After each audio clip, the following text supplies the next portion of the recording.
Welcome to 360 Tamil. இன்னைக்கு இந்த வீடியோல நம்ம எந்த படத்தோட எக்ஸ்பிளனேஷன் பத்தி பார்க்க போறோம்னா, கன்னட சினிமால இந்த வருஷம் வெளியான விரிட்ட அப்படின்ற படத்தை பத்தி தான் பார்க்க போறோம். இது ஒரு பக்கவான மிஸ்டரி த்ரில்லர் படம்னு சொல்லலாம். ஸ்டார்டிங்ல இருந்து எண்டிங் வரைக்கும் விறுவிறுப்பா கொண்டு போயிருப்பாங்க. ஸ்டார்டிங்லாம் கதை எதை நோக்கி போகுதுன்னே உங்களுக்கு புரியாம இருக்கும். அதே மாதிரி செகண்ட் ஹாஃப்லயும் என்னதான் சொல்ல வராங்கன்ற மாதிரி பயங்கரமா குழப்பியிருப்பாங்க.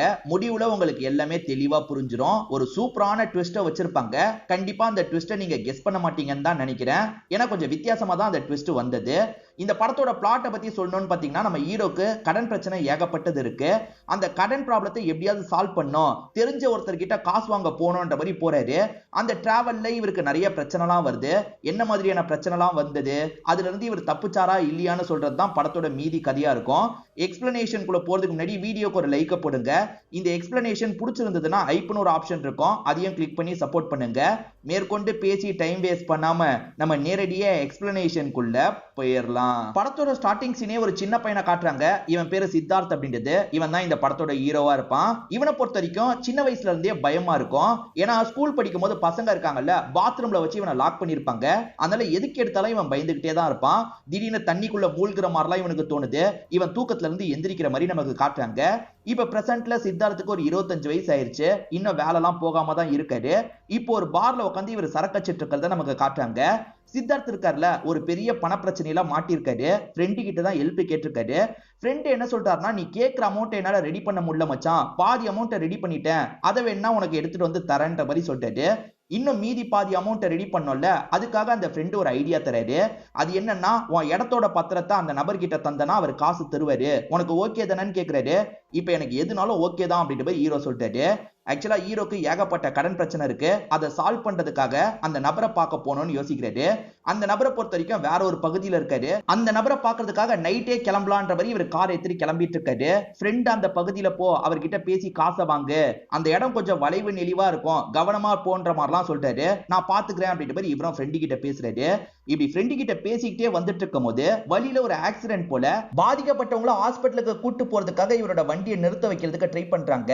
ஆனா இவரே அவசரமா போயிட்டு இருக்காருல, அதனால சாரின்ற மாதிரி ரியாக்ஷன் கொடுத்துட்டு அவங்கள தாண்டி போயிடுறாரு. ஃப்ரெண்டு என்னாச்சுன்னு கேட்கும்போது ஃப்ரெண்டு கிட்டயும் இவர் விஷயத்த சொல்லிட்டு இருக்காரு. இவர் ஃப்ரெண்டு கிட்ட பேசிக்கிட்டே கார் ஓட்டிட்டு வந்துட்டு இருக்கும் போது ஒரு பொண்ணு கிட்ட இருந்து கால் வருது. அந்த பொண்ணோட பேரு ரோகிணி அப்படின்றது. ரோகிணியும் இவரும் லவ் பண்ற மாதிரி க்ளோஸா பழகி இருக்காங்க போல. இவங்க ரெண்டு பேர் பேசிக்கிறது மூலியமா அந்த விஷயம் தெரியுது. ரோகிணியும் நீ என்ன லவ் பண்றல அப்படின்ற மாதிரி கேக்குறாங்க. லவ் கிவ் எல்லாம் இல்லன்ற மாதிரி இவர் சொல்றாரு.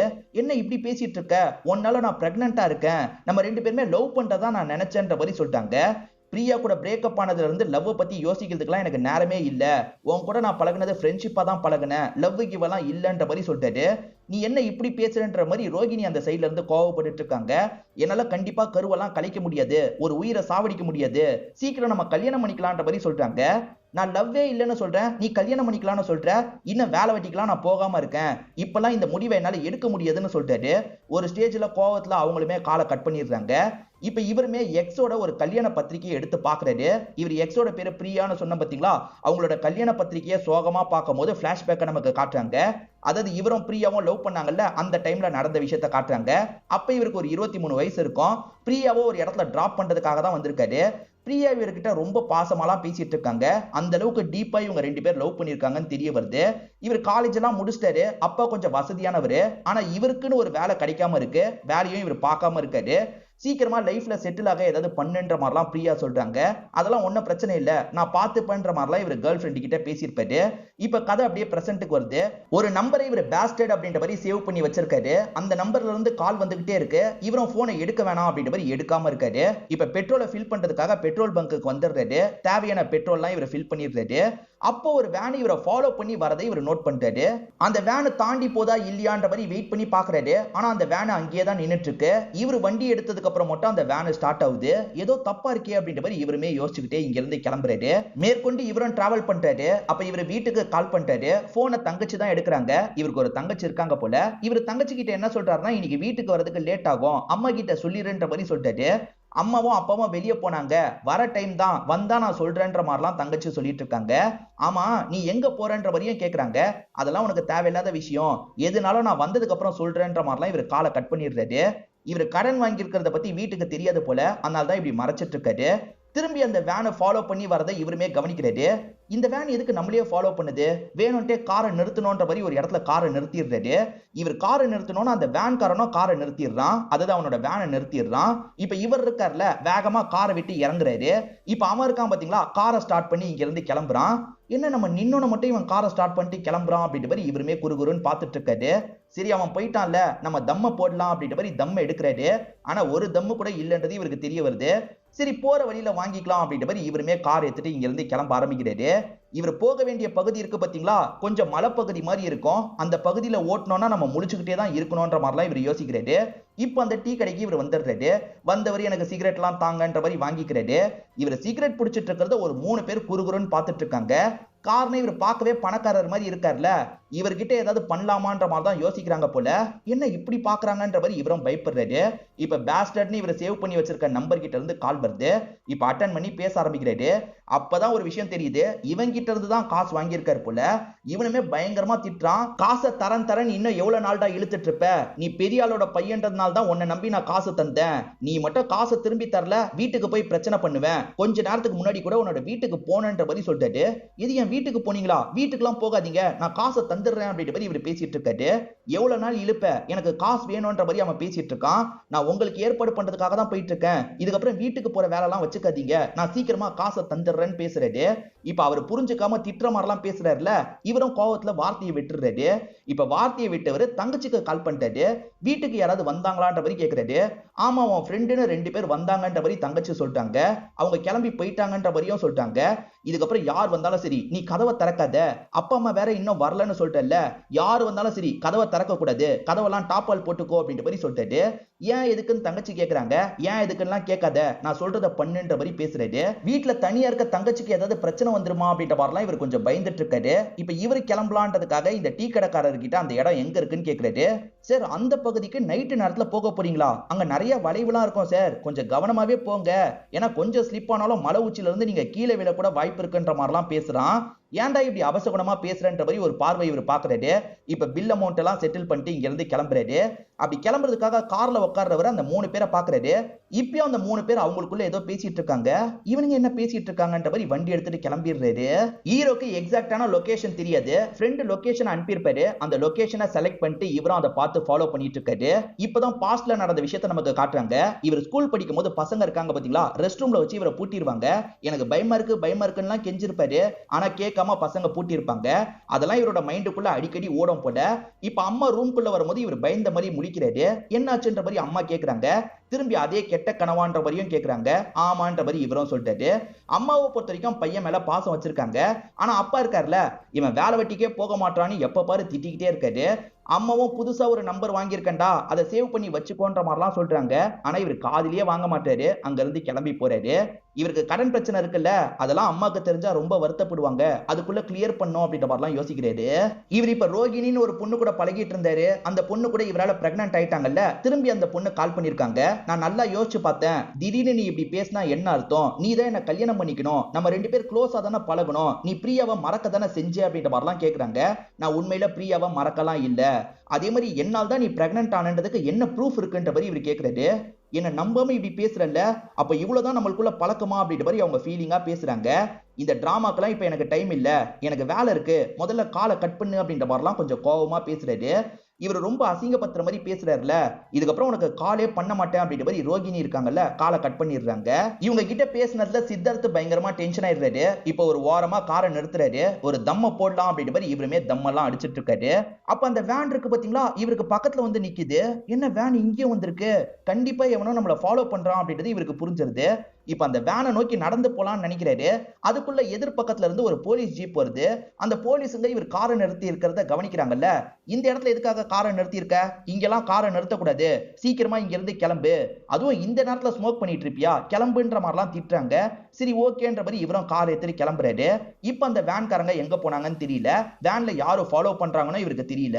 மேற்கொண்டு இவர் டிராவல் பண்ணி வந்துட்டு இருக்கும் போது ஒரு செக் போஸ்ட பாக்குறாரு. அங்க ஒரு போலீஸ் ஆபீசர் இருக்காரு. உங்க டாக்குமெண்ட் எல்லாம் எடுத்து காட்டுங்கன்னு கேக்குறாரு. இவருமே எல்லா விதமான டாக்குமெண்ட்டும் எடுத்து காட்டுறாரு. எங்க இந்த நேரத்துல எல்லாம் இந்த இடத்துக்கு போவீங்களா, பகல் நேரத்துல போனாதான் கரெக்டா இருக்கும், இந்த நேரத்துல போய் போறீங்கன்ற மாதிரி கேக்குறாரு. கொஞ்சம் அவசரமான வேலை அதனால தான் அப்படின்ற மாதிரி சித்தார்த்த சொல்லிட்டாரு. இப்ப சித்தார்த்தம் தாண்டி கிளம்ப ஆரம்பிக்கிறாரு. இப்படி சித்தார்த் வந்துட்டு இருக்கும் போது இவருக்கு ஒரு கால் வருது. அன்னோன் நம்பர்ல இருந்து கால் வருது. இவருமே அட்டன் பண்றாரு. அட்டன் பண்ணா ஒரு லேடி அழுதுகிட்டே பேசிட்டு இருக்காங்க. என் பையனுக்கும் எனக்கும் ஆக்சிடென்ட் ஆயிருச்சு, காப்பாத்துங்க அப்படின்ற மாதிரிலாம் சொல்லிட்டு இருக்காங்க. எங்க இருந்து பேசிட்டு இருக்கீங்கன்னு கேக்குறாரு. இவர் ஒரு பகுதிக்கு போயிட்டு இருக்காருல, அங்க இருந்து தான் அவங்க கால் பண்றதா சொல்றாங்க. யாரோ நம்ம கிட்ட விளையாடுறாங்கன்ற மாதிரி யோசிக்கிறாரு. இவரோட ஃப்ரெண்டுக்கு மட்டும் தானே இவர் இங்க வரது தெரியும், அந்த ஃப்ரெண்டு தான் இப்படி விளையாடிட்டு இருக்கான் அப்படின்ற மாதிரி யோசிக்கிறாரு. நான் விளையாடலாம் இல்லன்ற மாதிரி அந்த லேடி சொல்றாங்க. அப்புறம் எதுக்காக எனக்கு கால் பண்ணீங்க, 108க்கு கால் பண்ணுங்க, ஹெல்ப் பண்ணுவாங்க அப்படின்ற மாதிரிலாம் சொல்லிட்டாரு. தம்பி என் போன் உடஞ்சிருச்சுப்பா, என் போன் மூலியமா 108க்குலாம் கால் பண்ண முடியல, நான் ரேண்டமா கால் பண்ணும்போது உனக்கு கனெக்ட் ஆயிருக்குப்பா, தயவு செஞ்சு ஹெல்ப் பண்ணுப்பா, நீ பக்கத்துல இருந்தா உடனே ஹெல்ப் பண்ணுப்பா அப்படின்ற மாதிரிலாம் கேக்குறாங்க.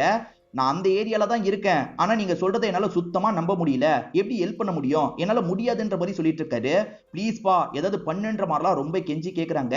சரி ஹெல்ப் பண்ணா என்னன்ற மாதிரி இவரும் யோசிக்கிறாரு. வண்டியை திருப்பிடுறாரு. செக் போஸ்ட் இருந்தது பாத்தீங்களா, அந்த இடத்துக்கே திரும்பி வந்துடுறாரு. செக் போஸ்ட் கிட்ட ஒரு போலீஸ் ஆபீசர் இருந்த மாதிரி காமிச்சாங்கல்ல, அந்த போலீஸ் ஆபீசரை கூப்பிடுறதுக்கு தான் ட்ரை பண்ணிட்டாரு. ஆனா அவர் இருக்கிற மாதிரியே தெரியல. இங்க இருந்து அவர் எங்க காணாம போனாருன்ற மாதிரிலாம் யோசிக்கிறாரு.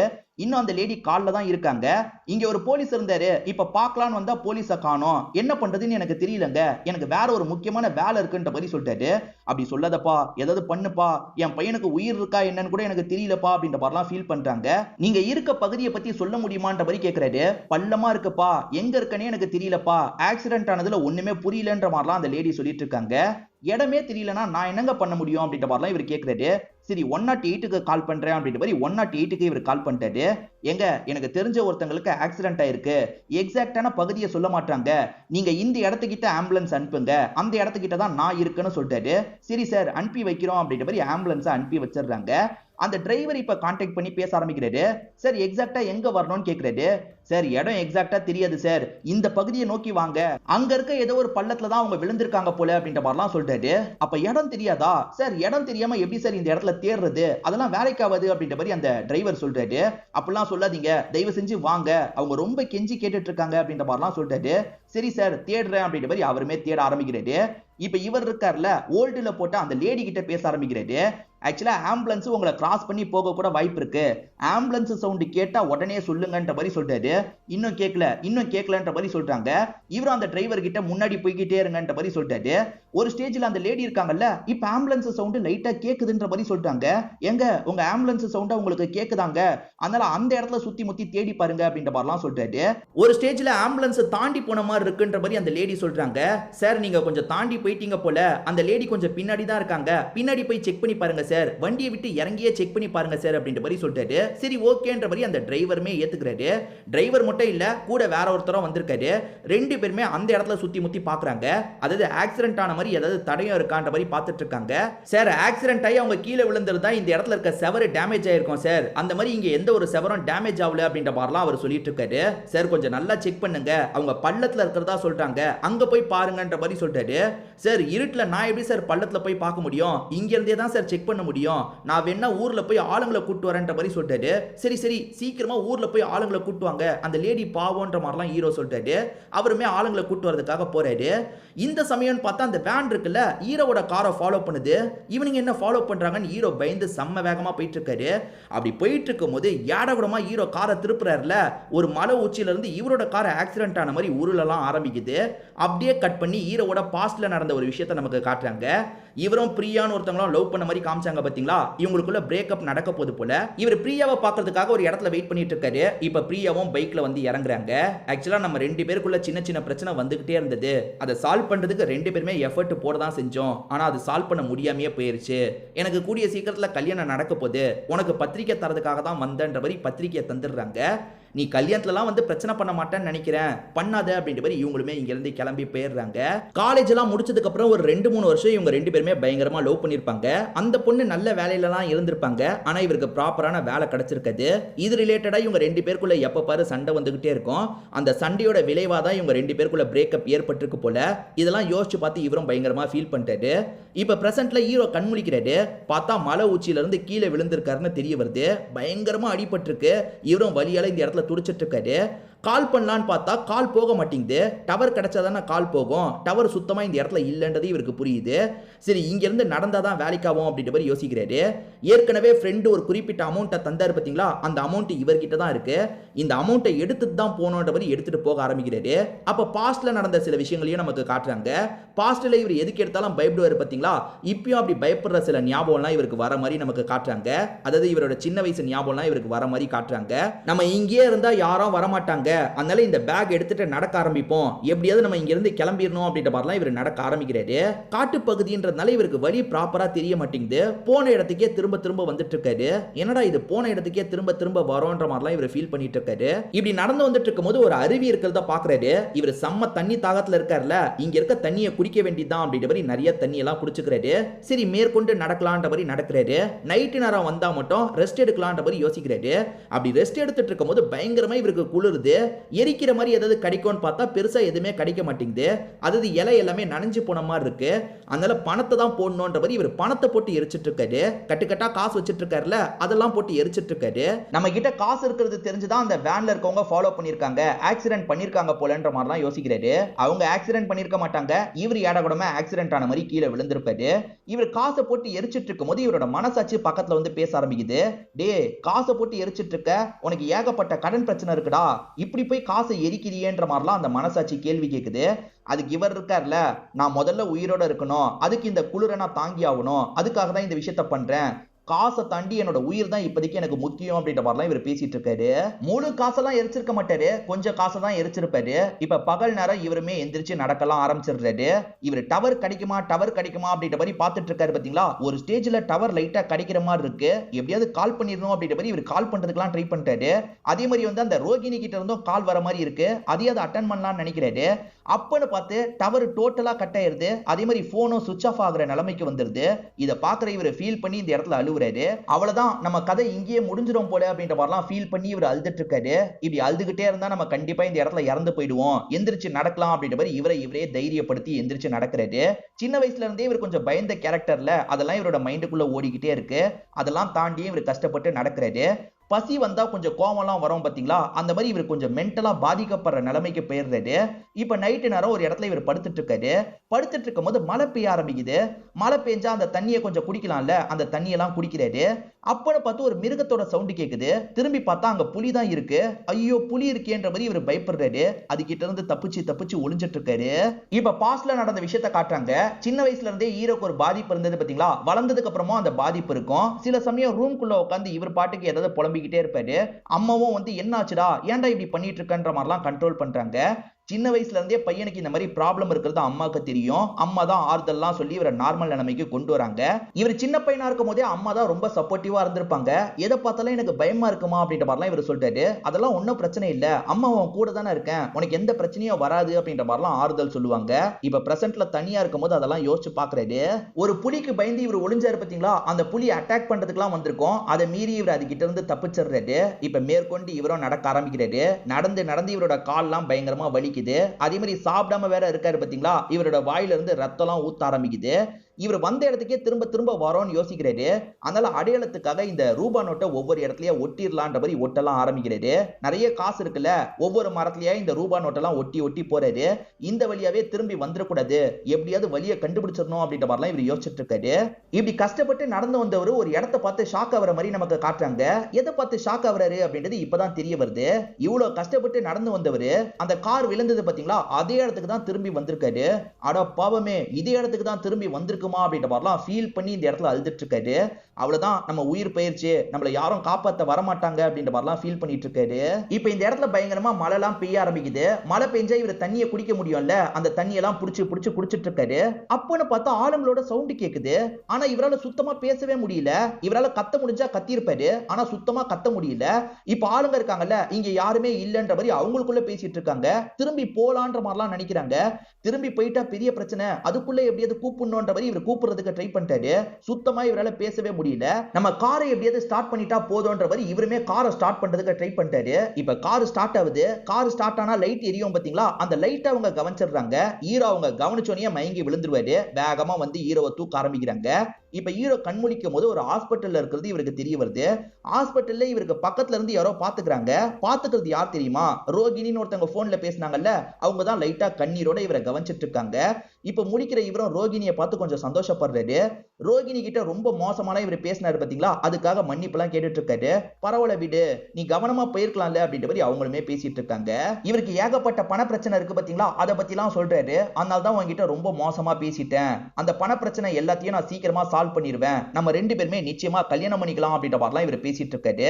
இந்த மாதிரிலாம் இவர் பேசிட்டு இருக்கும் போது ஒருத்தர் இந்த இடத்துக்கு வராரு. இவர் தான் உனக்கு ஹெல்ப் பண்ணுது அப்படின்ற மாதிரி ரோகிணி சொல்றாங்க.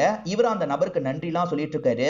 சார் எனக்கு நன்றி சொல்லாதீங்க சார், வேற ஒருத்தர் தான் எனக்கு கால் பண்ணி இந்த விஷயத்தையே சொன்னாரு. வந்து பார்க்கும்போது நீங்க மட்டும் தான் இருந்தீங்க. ஆனா அவரை பொறுத்த வரைக்கும் ஒரு அம்மா பையன் இருந்ததா சொன்னாரு. அம்மாவை என்னால பார்க்கவே முடியல சார், என்ன ஆச்சு அப்படின்ற மாதிரிலாம் கேக்குறாரு. என்ன இவன் என்னென்னமோ சொல்றான்ற மாதிரி ஹீரோ கன்ஃபியூஸ் ஆகுறாரு. ஹீரோ ஒரு அம்மா பையனுக்காக பேசினாரு பாத்தீங்களா, அந்த அம்மா சொன்ன இடத்தெல்லாம் இவர் டிரைவர் கிட்ட சொல்லியிருப்பாரு. அந்த மாதிரி வந்த டிரைவர் தான் இவன்னு தெரிய வருது. அந்த அம்மா சொன்ன இடத்தை தானே இவனுக்கு சொன்னோம், இவன் எப்படி நம்ம இருந்த இடத்துக்கு வந்திருப்பான் அப்படின்ற மாதிரிலாம் இவர் பயங்கரமா கன்ஃபியூஸ் ஆயிட்டு இருக்காரு. ஆக்சுவலா இவர்கிட்ட ஒரு அம்மா பேசினாங்கல்ல, உங்க வாய்ஸ் எனக்கு கேட்ட மாதிரியே இருக்குன்னு இவர் சொல்லியிருப்பாரு. இப்பதான் இவரோட அம்மா வாய்ஸ்ன்றது இவருக்கு தோண ஆரம்பிக்குது. இவர் கொஞ்சம் ஷாக் ஆயிடுறாரு. சரி உங்களுக்கு கால் பண்ண நம்பரை தர முடியுமான்னு கேக்குறாரு. சார் நம்பர் இருக்கு சார் அப்படின்ற மாதிரி அந்த டிரைவர் இருக்கார்ல, இதுதான் நம்பர் அப்படின்ற மாதிரி ஒரு சீட்டுல எழுதி தந்துட்டு இங்க இருந்து போறாரு. அந்த சீட்டை ரோகிணி தானே வாங்குறாங்க. ஓபன் பண்ணி பாக்குறவங்க ஷாக் ஆயிடுறாங்க. என்ன ஓ நம்பரை தந்துட்டு போயிருக்காரு அப்படின்ற மாதிரிலாம் கேட்டுட்டு இருக்காங்க. இப்ப ஹீரோக்கு புரிஞ்சிருது, ஒரு அம்மா கால் பண்ணி இந்த இடத்துக்கு வாங்கன்ற மாதிரி சொன்னாங்க. டிரைவருக்கு அந்த இடத்த நம்ம சொன்னோம், ஆனா டிரைவர் வரும்போது நம்ம அந்த இடத்துல இருந்திருக்கோம். இது எப்படி பாசிபிள்? அப்ப அந்த அம்மா ஒரு நம்பர்ல இருந்து கால் பண்ணாங்கல்ல, அந்த நம்பர் யாருதுன்றதை தெரிஞ்சுக்கணும் அப்படின்ற மாதிரிலாம் யோசிக்கிறாரு. இந்த நம்பருக்கு கால் பண்ணி பார்க்கலான்ற மாதிரி இவரும் கால் பண்ணிட்டாரு. பார்த்தா போன் பக்கத்துல அடிக்கிற மாதிரி சவுண்ட் கேக்குது. என்ன பக்கத்துல அடிக்குதுன்ற மாதிரிலாம் ஷாக் ஆகுறாரு. இப்ப ரூமை விட்டு வெளியே வந்து ஒவ்வொரு இடமா பார்த்துக்கிட்டே வராரு. பார்த்தா அப்பா கையில தான் போன் அடிக்கிறது இவருக்கு தெரியுது. அப்ப இது யாரோட போன் அப்படின்ற மாதிரிலாம் கேக்குறாரு. உன் அம்மாவோட போன் தான், உன் அம்மாவோட புது நம்பர்ன்ற மாதிரி அப்பா சொல்றாரு. இதை கேட்கிறவரு பயங்கரமா ஷாக் ஆயிடுறாரு. அம்மாவோட புது நம்பரா, ஐயோ நான் நோட் பண்ணாம விட்டுட்டேனேன்ற மாதிரிலாம் யோசிக்கிறாரு. சரி அம்மா எங்கன்ற மாதிரி கேக்குறாரு. நாங்க ரெண்டு பேருமே வெளியே போயிட்டு வீட்டுக்கிட்ட வரும்போது ஒரு ஆக்சிடென்ட் ஆயிடுச்சு அப்படின்ற மாதிரி அப்பா ஃபீல் பண்ணி அழுகுறாரு. அந்த ஆக்சிடென்ட்ல அம்மா இறந்து போயிட்டாங்கன்னு சொல்றாரு. இப்பதான் ஹீரோக்கு ஒரு விஷயம் தெளிவா புரியுது. அதாவது ஹீரோ காசு வாங்குறதுக்காக டிராவல் பண்ண ஆரம்பிச்சார்ல, அப்ப நிறுத்துங்கன்ற மாதிரி இவரோட வண்டியை நிறுத்துறதுக்கு ட்ரை பண்ணிருப்பாங்க. ஆனா இவர் கிராஸ் பண்ணி போயிருப்பாரு. பிரச்சனை என்ன தெரியுமா, அப்பாக்கும் அம்மாக்கும் ஆக்சிடென்ட் ஆயிருக்கும். அம்மா உயிருக்கு போராடிட்டு இருந்திருப்பாங்க. இவர் மட்டும் அங்க வண்டியை நிறுத்தி இருந்தாருன்னா அம்மாவை காப்பாத்தி இருக்க கூட வாய்ப்பு இருக்கு. ஆனா இவர் வேற ஒரு வேலையில பிஸியா இருக்கிறதுனால அங்க இருந்து கிளம்பி போயிருப்பாரு. அப்படி இறந்து போன அம்மா தான் பையன் மாட்டினதுக்கு அப்புறம் ஹெல்ப் பண்ணிருப்பாங்க. தெளிவா சொல்லணும்னா இவர்கிட்ட காசு இருக்கிறது தெரிஞ்சு ஒரு கேங்க சேர்ந்தவங்க அடிக்கிறதுக்காக இவரை ஃபாலோ பண்ணிருப்பாங்க. இவர் பயத்துல மேல இருந்து கீழே விழுந்த மாதிரி ஆக்சிடென்ட் ஆயிருக்கும். சோ அதுக்கப்புறம் இவருக்கு நடந்த எல்லாமே கற்பனையா இருக்கும். உதாரணத்துக்கு அம்மா கிட்ட இவர் பேசின மாதிரிலாம் இவருக்கு தான் தோணி இருக்கும். இவரை காப்பாத்துறதுக்காக அம்மா பேயா அந்த இடத்துக்கு வந்திருப்பாங்க. பையன் கிட்டயே கம்யூனிகேட் பண்ணிருப்பாங்க. பையன் மூலியமாவே காலை போக வச்சிருப்பாங்க. அப்படிதான் பையன் இருக்கிற இடத்துக்கு ஆம்புலன்ஸை வர வச்சிருக்காங்கன்றதை நமக்கு புரிய வைக்கிறாங்க. அதாவது அம்மா உன் கூடயே பண்ற மாதிரிலாம் சொன்னாங்கல்ல, அம்மா இறந்து போயிட்டாங்க. இறந்து போனதுக்கு அப்புறம் அம்மாவோட ஆன்மா இருக்கு பாத்தீங்களா, இவர ஆக்சிடென்ட் ஆகி கிடக்கும் போது ஹெல்ப் பண்ணிருக்கோம். இதுதான் நடந்திருக்குன்றதை ஹீரோவால புரிஞ்சுக்க முடியுது. ஆனா ஹீரோக்கு குற்ற உணர்ச்சியா இருக்கு. அதாவது கார் அங்க நிறுத்தி இருந்தா அம்மாக்கு ஹெல்ப் பண்ணி ஹாஸ்பிட்டல்ல சேர்த்திருக்கலாம், காப்பாத்திருக்கலாம். குறைஞ்சது நம்ம இறங்கியாவது போய் என்ன ஏதுன்றத பாத்துருக்கலாம். நம்ம தப்பு பண்ணிட்டோம் அப்படின்ற மாதிரிலாம் அதெல்லாம் யோசிச்சு பார்த்து ஃபீல் பண்ணிட்டாரு. அம்மா எப்பவுமே சின்ன வயசுல இவர்கிட்ட பாசமா பேசுவாங்க பாத்தீங்களா, அதெல்லாம் யோசிச்சு பார்த்து தான் இந்த இடத்துல ஃபீல் பண்ணிட்டு இருக்காரு. இதோடயே இந்த படத்தோட கதையை முடிச்சிடுறாங்க. கண்டிப்பா இந்த படம் உங்க எல்லாருக்குமே பிடிச்சிருக்கும்னு நம்புறேன். இந்த வீடியோ உங்களுக்கு பிடிச்சிருந்ததுன்னா லைக் பண்ணுங்க, கமெண்ட் பண்ணுங்க, மறக்காம 360 தமிழ் சேனலை சப்ஸ்கிரைப் பண்ணுங்க. தொடர்ச்சியா இந்த மாதிரி வீடியோக்கள் வந்துகிட்டே தான் இருக்கும்.